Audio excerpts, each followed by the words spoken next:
ഓ കുഞ്ഞോളെ ആ പറയേ. നാളെ മറ്റന്നാൾ നിങ്ങളെ സെന്റ് ഓഫ് പറഞ്ഞ് മറ്റന്നാൾ എവിടെ വെച്ചിട്ടാ? അയ്യ നമ്മൾ ടൂറിസ്റ്റ് സ്കൂളിൽ വെച്ചിട്ടാ. ആ എങ്ങനെ പോണത്? ബസ്സിന് പോണെന്നാ വിചാരിക്കണേ. ബസ്സിന് ആ പരിപാടി എന്തെങ്കിലും ഉണ്ടോ എന്റെ? പരിപാടി ഉണ്ട്. ഒരു പോയിട്ടുണ്ട്. മെമിക്രി ഉണ്ട്.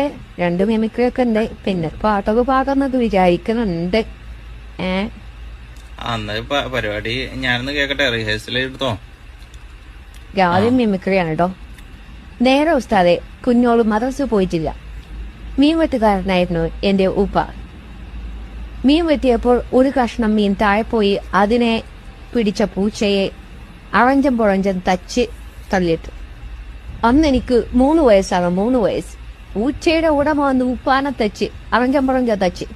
അത് ചോദിക്കാൻ ഞാൻ മടാകത്തിരുന്ന് വന്ന് ചെന്നപ്പോ ഉപ്പ വീണ്ടും പറഞ്ഞു, നീ പോണ്ട, നിനക്കും കിട്ടും തല്ല്. ഇത് കേട്ട് എന്റെ മനസ്സൊന്ന് പിടച്ചു. ഐ ആം ഔട്ട് സ്പോക്കൺ എന്ന് പറഞ്ഞു കണ്ട് ഞാൻ വീണ്ടും കൊട്ടയെടുത്ത് തല്ലാനായി പോയി. വീണ്ടും എന്റെ ഉപ്പ പറഞ്ഞേ, ഇന്നോട് ഏറ്റ് പോണ്ട, വെറുതെ വെളിയെടുത്ത് കണ്ടു പോണ്ട, അനക്കും പൊതിരൊക്കെ എടുത്തുന്നു എന്ന്.